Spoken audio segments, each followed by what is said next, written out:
दीपा जमीपुर गांव की रहने वाली एक गरीब लड़की थी। उसकी माँ बीमारी के कारण हमेशा बिस्तर पर पड़ी रहती थी और दीपा भीख मांगने से मिलने वाले पैसों पर ही अपना गुजारा करती थी। एक चौराहे पर दीपा, ए साहिब, कुछ पैसे दे दो ना, भगवान तुम्हारी झोली भरी रखे, मुझे अपनी माँ का इलाज करवाना है, कुछ दो ना साहिब। उसने अपने हाथों में एक कटोरा लेकर लोगों से उसमें कुछ पैसे डालने के लिए कहा। वो रात तक चौराहे पर खड़ी रही और फिर निराश होकर घर लौट गई। अरे गुड़िया, आज इतनी देर क्यों कर दी?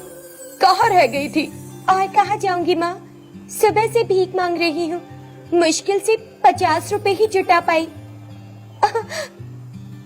तुम क्यों इस बीमार माँ के लिए इतनी तकलीफ सह रही हो बिटिया?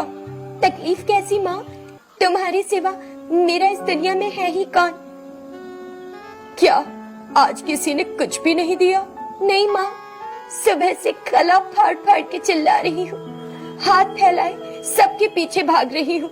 बिटिया, हो सकता है कि तुम रोज एक ही चौराहे पर जाती हो, इसी वजह से लोगों ने देना बंद कर दिया हो। दीपा समझ गई कि उसकी माँ क्या कहना चाह रही है और उसने अलग अलग जगहों पर गाने गाकर पैसे मांगने का फैसला किया। मुझे समझ में आ गया माँ कि क्या करना चाहिए, चलो अब कुछ खा लो। दीपा थाली में कुछ चावल और अचार लाती है और अपनी माँ को खिलाती है।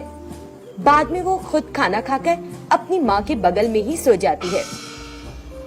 अगले दिन वो भीख मांगने के लिए बाहर निकल पड़ी। दीपा ने माँ के प्यार पर एक सुंदर गीत गाना शुरू किया। ए माँ तेरी सूरत से अलग भगवान की सूरत क्या होगी, क्या होगी। जैसे ही वो माँ पर ये गीत गाती है, वहां से गुजरने वाले लोग थोड़ा बहुत उसके कटोरे में दान देना शुरू कर देते हैं। बहुत कोशिश करने के बाद भी उसका कटोरा रात तक भर नहीं पाता। वो इतने कम पैसे देखकर बहुत मायूस हो जाती है और घर वापस आती है। उसकी माँ दीपा की मनःस्थिति को समझती है और उसके दिन के बारे में ज्यादा सवाल नहीं करती। एक दिन भारी बारिश हो रही थी और दीपा एक पेड़ के नीचे बैठी थी। वो माँ पर एक और गीत गाने लगी।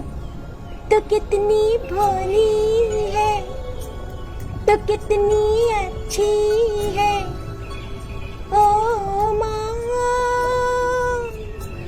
ओ माँ।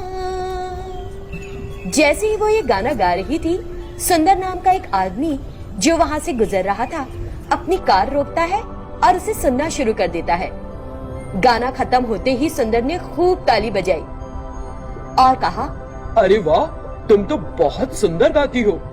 मेरा एक रिकॉर्डिंग स्टूडियो है और मैं नई प्रतिभा की तलाश में हूँ, क्या तुम मेरे लिए गाओगी? दीपा सुंदर की बात सुनकर खुश होती है, लेकिन उसे डर लगता है कि अगर उसे पता चला कि वो भिखारी है तो। साहब, मैं भिखारिन हूँ। तुम अभी जो भी हो, मुझे इसकी परवाह नहीं, लेकिन कल तुम एक गायिका और बाद में एक बहुत मशहूर गायिका बनोगी। तुम्हारा सुनहरा भविष्य होगा। सुंदर दीपा को कुछ पैसे एडवांस में देकर चला गया। दीपा को तो सब कुछ सपना सा लग रहा था। वो खुशी में पागल घर की ओर भागती है और अपनी माँ को सब कुछ बताती है। अगले दिन वो सुंदर के ऑफिस जाती है और अपना गायक बनने का सफर शुरू करती है। वो एक बहुत अच्छी और मशहूर गायिका बन जाती है।